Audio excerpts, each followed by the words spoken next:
दोस्तों, आइए फिर आज मैं एक बार आपके सामने नई जानकारी के साथ हाजिर हूँ।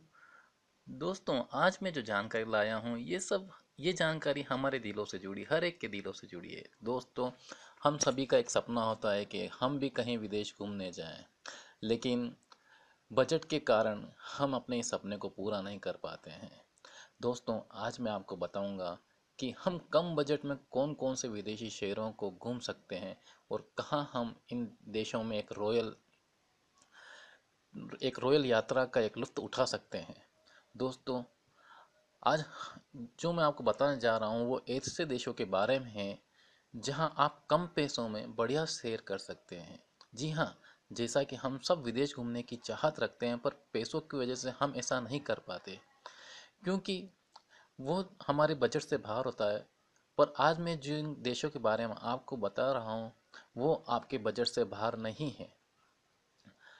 मैं आपको बता दूं कि अक्सर हम शिकायत करते रहते हैं कि हम रुपयों में कमाते हैं, अगर हम भी पौंड और डॉलरों में कमा रहे होते तो बेहद अच्छा होता।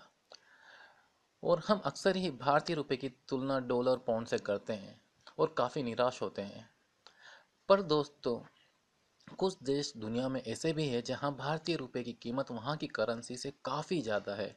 यकीन मानिए, अगर आप वहां घूमने जाएंगे और तो आपको बड़ा ही रिच फील आएगा, क्योंकि यहाँ आपके 1 रुपए की वैल्यू बहुत ही ज़्यादा होगी। तो आइए दोस्तों, मैं आपको बताता हूँ ये देश कौन से हैं। दोस्तों, इसमें पहला देश है कंबोडिया। दोस्तों, कंबोडिया की करेंसी रियाल है और भारत के 1 रुपया वहाँ के 64 रियाल के बराबर होता है। यहाँ पर खाना पीना और रहना बहुत ही सस्ता है। दोस्तों, आप यहाँ के इतिहास और संस्कृति का मजा ले सकते हैं। यहाँ का इतिहास और संस्कृति काफ़ी समृद्ध है। दोस्तों, यहाँ की जो वाइल्ड लाइफ सेंचुरी है, यहाँ के जो प्राकृतिक नज़ारे हैं, ये दुनिया में आपको कहीं नहीं मिलेंगे। दोस्तों, ये एक काफ़ी सस्ता शहर है। दोस्तों, यहाँ पर आपको होटल भी बहुत ही काफ़ी कम दामों में मिल जाएगी। दोस्तों, एक चीज़ मैं आपको एक जानकारी दे दूँ जो शायद आपको न पता होगा।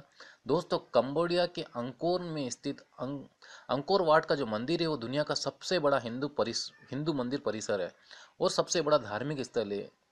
यहाँ जाना आपके लिए एक बेहतरीन ऑप्शन है।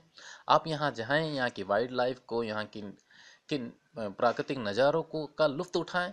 और और आप जब यहाँ जाएंगे तो आपको ऐसा ही लगेगा कि आप भी जैसे अमेरिकन हमारे देशों में आते हैं और यहाँ पर आके बहुत ही रिच फील करते हैं। आप भी जब कंबोडिया जाएंगे तो आपको भी ऐसा ही महसूस होगा दोस्तों यहाँ, क्योंकि यहाँ हमारे 1 रुपये की कीमत 64 डॉलर है और यहाँ के प्राकृतिक नज़ारे हमारे देश से काफ़ी मिलते जुलते हैं। तो दोस्तों, आप जब भी आपको समय मिले दोस्तों, आप इस ऑप्शन को अपने दिमाग में रखें। तो कंबोडिया वो देश है जहां आप जाके अपनी विदेश यात्रा का लुत्फ़ उठा सकते हैं। दोस्तों, इसी क्रम में मैं आपको बताऊं कि दूसरा देश है बेलारूस। दोस्तों, बेलारूस की जो करेंसी वो है रूबेल और भारतीय 1 रुपया वहाँ के 216 रूबेल के बराबर होता है। तो दोस्तों देखिए, यहाँ हमारे रुपये की कितनी बड़ी कीमत है। दोस्तों, यहाँ पर बहुत ही खूबसूरत म्यूज़ियम है, शानदार पॉपुलर कैफ़े हैं, यहाँ की नाइट लाइफ है, यहाँ के बीचेस हैं, यहाँ की बड़ी बड़ी झीलें हैं जो गजब का आकर्षण पैदा करती है। दोस्तों, आप जब यहाँ जाएंगे तो यहाँ की झीलें, जंगल और अन्य आकर्षण आपको अपनी तरफ खींचेंगे। दोस्तों, अगर आप पूर्वी यूरोप के किसी सुंदर देश की यात्रा करना चाहते हैं तो बेलारूस आपके लिए एक शानदार ऑप्शन है। दोस्तों, क्योंकि आप देख लीजिए, आपका 1 रुपया 216 रूबेल के बराबर है, तो आपके लिए ये यात्रा बजट से बाहर कभी नहीं जाएगी। वहाँ आप जाके अपने सपनों को पूरा कर सकते हैं। तो दोस्तों, मैं आपसे अनुरोध करता हूँ दोस्त, जब भी आपका मन में विदेश यात्रा की बात हो तो दोस्तों आप बेलारूस को जरूर जरूर चुनें, इस पर जरूर ध्यान दें और ये आपका एक यूरोपियन टूर के सपने को पूरा कर सकता है। तो दोस्तों, इसी क्रम में जो तीसरा देश आता है वो है वियतनाम। दोस्तों, वियतनाम में हमारे 1 रुपए की कीमत 340 वियतनामी डांग है जो वहाँ की करेंसी है। दोस्तों, वियतनाम के लिए भारत से जो उड़ानें हैं वो भी काफ़ी सस्ती हैं। आप चाहें तो इस ऑप्शन को एक्सप्लोर कर सकते हैं, आप इस ऑप्शन को देख सकते हैं, आप नेट पर सर्च कर सकते हैं। आपको ये जानकारी मिल जाएगी कि यहाँ से जो हमारी फ़्लाइट्स भारत से जो वियतनाम के लिए जाती है वो काफ़ी सस्ती है, क्योंकि सब्सिडाइज उड़ानें हैं। यहाँ हमारी कुछ ट्रेटी है हमारे देश की वियतनाम के साथ, तो हम लोगों ने उनको कुछ सब्सिडी दे रखी है। इसी तरह दोस्तों, जब यहाँ रहना खाना और आने जाने के लिए महज 800 से 900 रुपये खर्च होते हैं। दोस्तों इस बजट के अंदर कौन नहीं इस देश को घूमना चाहेगा, कौन नहीं अपनी विदेश यात्रा के सपनों को पूरा करना चाहेगा। और वियतनाम दोस्तों एक बहुत ही सुंदर कंट्री है दोस्तों। यहाँ के प्राकृतिक नज़ारे हैं, यहाँ के जो झीलें हैं, यहाँ के जो जंगल हैं, यहाँ की जो हरियाली है, ये आपको कहीं देखने को नहीं मिलेगी, क्योंकि देश तो एक बहुत गरीब देश है। तो इसकी यहाँ पर अभी जो आप अगर चाहें तो कह सकते हैं कॉलोनाइजेशन ज़्यादा नहीं हुआ है, तो यहाँ पे आज भी वही प्राकृतिक नज़ारे आपको देखने को मिल जाएंगे जो हमें हमारे देश में आज से 20 से 25 साल पहले देखने को मिलते थे, क्योंकि यहाँ पे अभी इंडस्ट्रियलाइजेशन नहीं हुआ है। तो दोस्तों इतने सस्ते देश को कौन नहीं घूमना चाहेगा दोस्तों। तो जब भी आप विदेश जाना चाहें तो इस ऑप्शन को भी अपने दिमाग के अंदर रखें। दोस्तों इसी क्रम में मैं आपको बताऊं कि अगला देश आता है हंगरी। दोस्तों यहाँ हमारे 1 रुपये की कीमत 5 हंगेरियन फॉरेंट है। फॉरेंट जो यहाँ की करेंसी है। दोस्तों हंगरी भी एक यूरोपियन देश है। जब भी आप यूरोप टूर करना चाहें तो मैंने आपको पहले भी बताया है कि जैसे बेलारूस है जो पूर्वी यूरोप के अंदर है दोस्तों, इसी तरह हंगरी भी एक यूरोपियन देश है। आप जब भी यूरोप टूर के अंदर जाएं तो आप इस ऑप्शन को भी अपने बेलारूस वाले ऑप्शन के साथ जोड़ के रखें, क्योंकि यहाँ जाना भी आपको काफ़ी सस्ता है दोस्तों। क्योंकि यहाँ भी हमारे 1 रुपये की कीमत $4 4 हंगेरियन फॉरेंट हैं दोस्तों।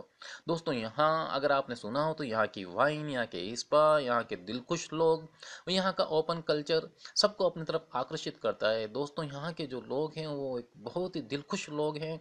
और यहाँ ये जो अपने आते हैं दोस्तों, जो टूरिस्ट आते हैं, इनको ये अपने खुले दिल से उनका इस्तकबाल करते हैं, उनका वेलकम करते हैं।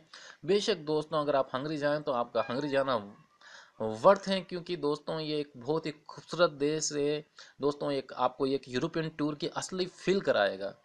तो दोस्तों आप जब भी अपना यूरोपियन टूर या विदेश यात्रा के बाद इस ऑप्शन को भी अपने दिमाग के अंदर जरूर रखें। तो दोस्तों इसी क्रम में मैं आपको बताऊं कि जो अगला देश आता है वो है मंगोलिया। दोस्तों हमारे एक भारतीय रुपए की कीमत वहाँ के 24 टुगरिक है दोस्तों। टुगरिक मंगोलिया की करेंसी है। आपको बता दूं कि चंगेज खान यहीं की देन था। यहाँ पर रहने के लिए आपको 400 रुपये तक का कमरा एक दिन के लिए मिल सकता है। और रहने सहने का टोटल खर्चा अगर आप देखें तो 600 से 700 रुपये दिन का होता है। इस 600 से 700 रुपये के अंदर आप यहाँ के दिलखुश नज़ारों का लुत्फ़ उठा सकते हैं। जब आप यहाँ जाएंगे, आप खाने पीने के शौकीन है तो ये जगह आपके लिए जन्नत सी साबित होगी क्या, क्योंकि यहाँ आपको हर जगह वोदका भी मिल जाएगी। यहाँ कर आप घोड़ों पर बैठकर घास के मैदानों में आराम से घूम सकते हैं दोस्तों। यहाँ के बर्फीले पहाड़ों के नज़ारे, यहाँ की हरियाली, यहाँ के मैदान न, आपको एक अलग ही नज़ारा पेश करेंगे जिसे आप कभी भूल ना पाएंगे। तो दोस्तों ये एक और कंट्री थी जिसे हाँ हम अपने विदेश यात्रा का सपना पूरा कर सकते हैं।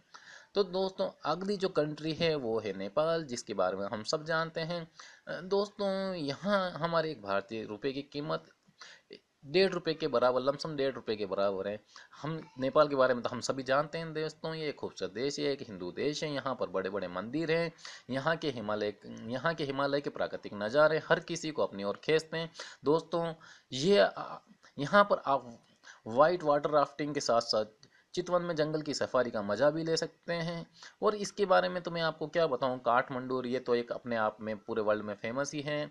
यहाँ पर लोग अपने बर्फीले पहाड़ियों के नज़ारे के सब देखने के सपने को पूरा करना चाहते हैं। लोग यहाँ पर जाते हैं, साइट सीन करते हैं, हिमालय के पास में जाकर साइट सीन करते हैं। तो दोस्तों यह भी एक वो कंट्री है जहाँ पर हम जा सकते हैं।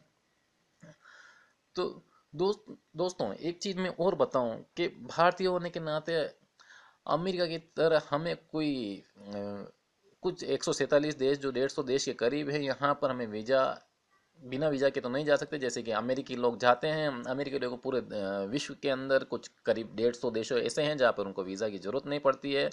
लेकिन दोस्तों कुछ फिल आपको भी मैं बता दूं, कुछ इस विश्व में 58 देश ऐसे हैं जहाँ हम भारतीय भी बिना वीज़ा के जा सकते हैं और वही रॉयल फिल अपने अंदर पा सकते हैं दोस्तों। ये इसके बारे में आपको अपने वीडियो के डिस्क्रिप्शन में भी दे दूंगा इन कंट्रियों के नाम, और एक स्लाइड में आपको अभी अंत में जोड़ दूंगा जिसमें आप देख सकते हैं कि विश्व की ये कंट्रियां हैं जहां पर हम बिना वीज़ा के जा सकते हैं या ऑन अराइवल वीज़ा भी हमको मिलता है। तो दोस्तों मैं आशा करता हूँ कि आज जो मैंने आपको ये जानकारी दी है, आपको ये जानकारी बहुत ही अच्छी लगी होगी। दोस्तों मैं आशा करता हूँ कि आपको ये मेरी जानकारी अच्छी लगी हो। आप मेरे चैनल को सब्सक्राइब करें, मेरे वीडियो को लाइक करें, शेयर करें। धन्यवाद।